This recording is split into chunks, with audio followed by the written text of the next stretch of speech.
जय हिंद दोस्तों। आपको एक असुर सीरीज याद होगी जिसमें एक ऐसा बच्चा है जिसके दिमाग की रफ्तार इतनी तेज है कि लोग उससे प्रभावित होकर के उसे असुर कहने लगते हैं। माता येत्रो मलो अद्भुतम मलमा समय विपुहम त्यक्त्व चंडाल विधूर ब्रह्मम भूय कृति भव। लेकिन ये तो रियल लाइफ थी। आपको आश्चर्य होगा कि कुछ ऐसी ही कहानी एक रियल लाइफ में भी है। एक बच्चा था जिसका नाम किम योंग था, जो साउथ कोरिया का था। वो उस बच्चे को अब तक का सबसे जीनियस कहा जा सकता है। उसने मात्र 6 महीने में बोलना और 3 साल की उम्र में उसने रशियन, जापानीज, फ्रेंच जैसी कई भाषाएं सीख ली। 5 साल के एज तक आते आते उसने एडवांस कैलकुलस या डिफिकल्ट न्यूमेरिकल प्रॉब्लम को भी सॉल्व करने लगा। 7 वर्ष की आयु में उसे नासा ने रिसर्च के लिए बुलाया और 15 वर्ष की आयु तक उसने PhD पूरी कर ली। उसका IQ लेवल आइंस्टीन से भी ऊपर था।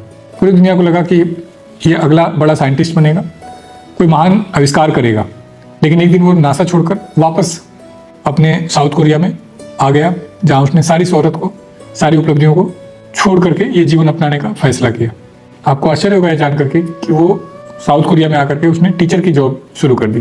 पूरी दुनिया ने, मीडिया ने उसे एक टैग दे दिया, द फेल्ड जीनियस, यानी एक असफल जीनियस जिसके अंदर टैलेंट था लेकिन वो कुछ बेहतर नहीं कर पाया। लेकिन जब उससे पूछा गया इंटरव्यू में कि उसने ऐसा क्यों किया, तो उसका जवाब हम सबके लिए एक सबक है। उसने कहा कि ज़्यादा IQ होने का मतलब ये तो बिल्कुल नहीं है कि मैं वो करूँ जो सब चाहते हैं। सबके सपने अलग अलग होते हैं। मैंने वो रास्ता चुना है जिससे मुझे खुशी मिलती है। तो दोस्तों, मेरे हर कहानी के पीछे कोई ना कोई सबक होता है।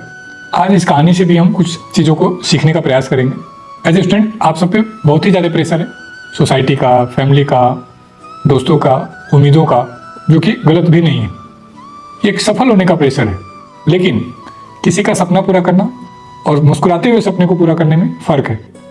मैं ये नहीं चाहता कि आप उस रेस में न दौड़ें या प्रयास न करें।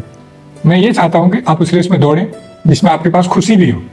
मेहनत करें, डिसिप्लिन में रहें और इस पूरे प्रोसेस को बोझ ना बनने दें। ये जो आपके जीवन को बेहतर बनाने का आपका प्रयास है, उसमें आप खुद को भी शामिल रखें। अपनी सक्सेस की लिमिट को खुद डिफाइन करें। आपकी मंजिल जरूरी है, पर उस मंजिल का सफ़र आपकी खुशी की कीमत पर नहीं होनी चाहिए।